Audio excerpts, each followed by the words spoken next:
ഇപ്പോൾ ചില സുന്നിപ്പള്ളിയിൽ വരെ ഇമാമത്താരാണ് ബംഗാളികളായി മാറി. പണ്ടൊക്കെ മുജാഹിദ് പള്ളികളെ നമ്മൾ കാണാറുള്ളൂ.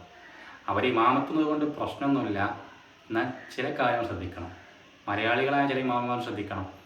തഹറുമിൻ്റെ തെക്കിപ്പേരാണ് അഥവാ നിസ്കാരത്തിൻ്റെ സ്റ്റാർട്ടിങ്ങൾ തെക്കിപ്പറി. ചില കൂട്ടർ എന്ത് ചെയ്യും, സ്റ്റൈൽ കൂട്ടാൻ വേണ്ടി അല്ലാഹു അക്ബർ എന്ന് പറയും. 15 അലിഫിനെ ഏറ്റവും സത്യത്തിൽ ശരിയാവും, സ്വയ്യാവൂല.